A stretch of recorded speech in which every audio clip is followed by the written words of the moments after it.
Welcome to Kaumudy Global. Threats of a recession are hardly new, with the COVID-19 pandemic dominating the economic policies of the world for the better part of 2 years. A global economic slowdown was always on the charts. However, the damage caused by the pandemic could have been averted had the global supply chains been replenished on time. That does not seem to have happened. Having said that, threats of an all-out recession were still low.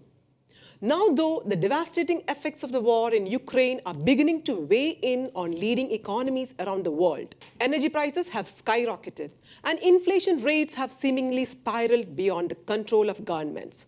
For developing and poor nations, the risk of a food security crisis is also on the horizon. Then there are over 8,000 sanctions ruining the West more than they seem to be hurting Russia. Sanctions are not new to Russia. After its annexation of Crimea in 2014, Russia under Vladimir Putin made a concreted effort to make its economy self-reliant and independent of the West. The war in Ukraine, too, was hardly a sudden event. It has been building up for years and was given the go-ahead only after Putin was convinced that his country could weather the onslaught of an economic war that would subsequently be waged against Russia. In the West, it's truly a race for who enters recession first. At the moment, the United States seems to be pacing ahead, but Europe is not far behind.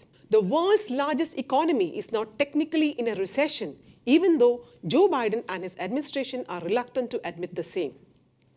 In 2022 alone, the United States economy has witnessed 2 consecutive quarters of contraction. In the first quarter, the US economy contracted by 1.6% in terms of GDP. Europe, meanwhile, is reeling under intense stress caused due to Russia's erratic natural gas supplies. For the past few months, first, gas supplies to Europe via the Nord Stream were reduced to 40% of the pipeline's total capacity. Then Moscow went on to pause supplies completely for close to 10 days in July before restoring them. Europe breathed a sigh of relief. Their joy was short-lived as Moscow has again cut down supply via the pipeline to 20% of its total capacity. Now, Germany is facing an energy crisis, while countries all across the Eurozone are scrambling to fill their natural gas reserves. Without such reserves, Europe will unwind like an uncontrollable spiral in the winter months. In any case, the coming months are going to take a heavy toll on Europe's economy. So inflation is soaring. The purchasing power of consumers is nosediving, and industries are on the brink of seeing their output take big hits as an energy crisis threatens the bloc's economic stability. In case the energy crunch becomes too severe to bear, European countries will cut supplies to industries first. The economy, as a result, will be the first one to suffer. According to Bloomberg surveys, Europe faces a recession threat as high as 55% over the next year. The same survey has predicted a near 40% chance of the United States slipping into recession over the next year. China, Taiwan, and Australia have a 20% chance of slipping into recession, while New Zealand is threatened by a 33% risk of economic doom. The same Bloomberg survey has made a reality positive observation regarding the economic climate in India. There is a 0% chance of India slipping into a recession anytime soon. Researchers involved in Bloomberg survey have noted that despite the rupee breaching the 80 per dollar mark against the US dollar, India's chances of recession are quite low.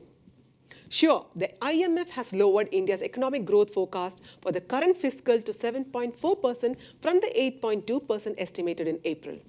However, India will remain one of the fastest growing key economies globally in 2022-23 as well as 2023-24.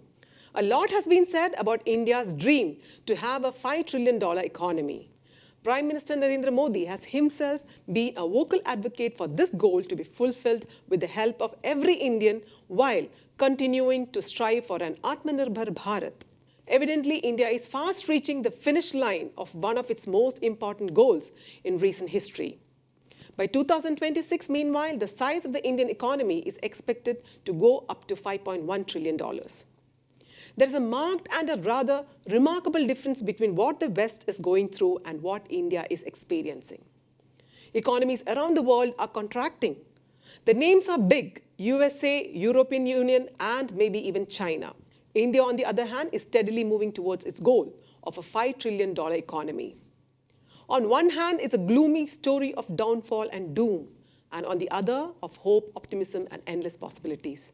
The West now represents degradation, moral, political, social, and most importantly, economic. India represents freshness, strength, and moral uprightness, all brought together to deliver positive economic results. The balance of power is shifting. The world is changing. A new order is coming about, and the West is hardly going to be in a position of strength on the other side of it all. This is Anjana signing off. Do like and share this video. For further updates, subscribe to Kaumudy Global.